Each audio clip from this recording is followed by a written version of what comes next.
Hello everyone, welcome to my presentation.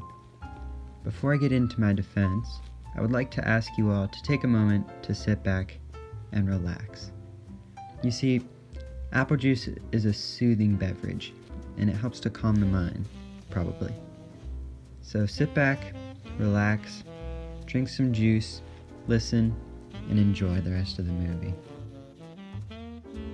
I began this journey with a quick trip to my local grocery store to pick up the different brands of apple juice that I would be needing for this project.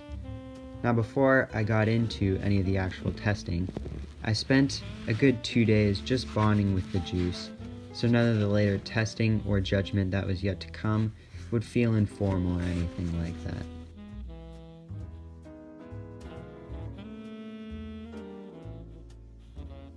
After this time, I felt I was better able to come up with the following criteria for judging my juice, but after careful consideration, I took out the following 2 categories for 2 reasons. 1, I did not want to do the injustice to my digestive system of taking in as much juice as I could before it was too much, and 2, all of the juices that I had tested claimed to be 100% real juice. So I used my resources and made some phone calls to get down to the bottom of this and find out if we were really dealing with 100% juice. As it turned out, we were, so I revised my criteria accordingly. So I will be judging my juice based on color, looking for a more opaque and more red tone similar to what a real apple would look like, package appeal, and this is really more of a judgment call on my part, which I'll explain later, viscosity, being how smoothly the juice flows in my mouth. I'm looking for something a little thicker than water, but not necessarily as thick as, say, a milkshake. Obviously, we want to judge the overall taste of the juice, and in this sense, I'm doing it in terms of how close is it to a real apple? Is it crispy? Is it sweet? That kind of thing. As far as the aftertaste goes, I was judging it more on how long it lingers, as well as how close is it to the actual taste. Does it get better or does it get worse? And then lastly, I did cost, and I changed this to cost per ounce just because of the different sizing of the bottles. With all that in mind, I could then get down to the actual testing process. The first juice I tested was Simply Apple. It had by far the most appealing color to me, going for that more red opaque look, similar to that of a real apple. However, as far as packaging went, it was quite simple. Nothing too fancy, but it wasn't random or bland, so I gave it a 3 out of 5. Next, I moved on to taste. Some of you may be drinking this juice right now and coming up with your own opinions. However, you're going to listen to mine now. I thought it was very similar to that of a real apple, being both crispy and sweet, but at sometimes the crispiness did overpower the sweetness, so I gave it a 4. As far as cost went, it was at the middle price point, being 9 cents an ounce, so it scored a 3. Aftertaste lingered for a good amount of time, and it carried those same aspects of the taste, so I gave it a 4.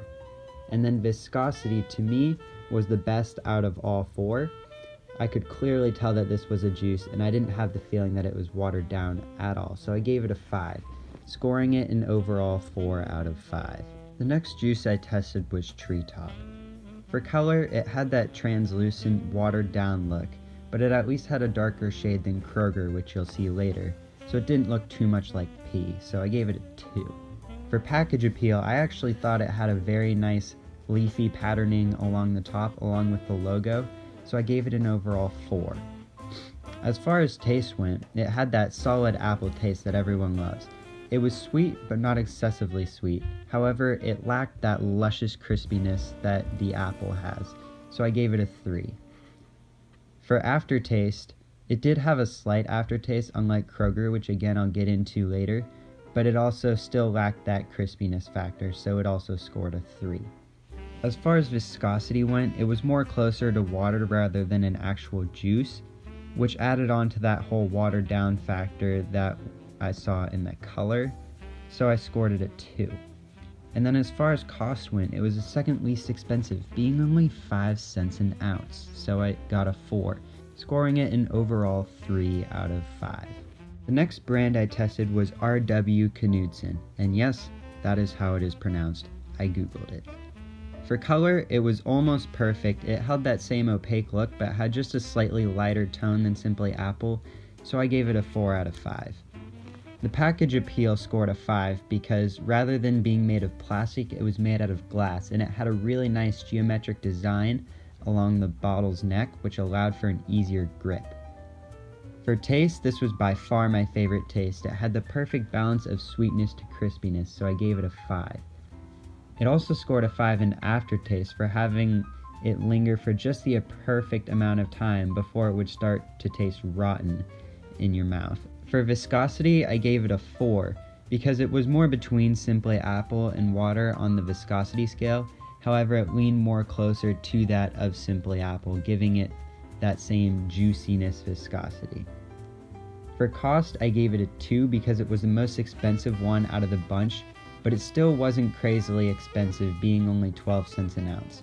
Overall, I scored it a 5 out of 5, making it the winner of this challenge, but we're still not done yet. The last juice I tested was Kroger. I scored it a 1 for color because it looked translucent and watered down, and a little bit like pee, to be honest.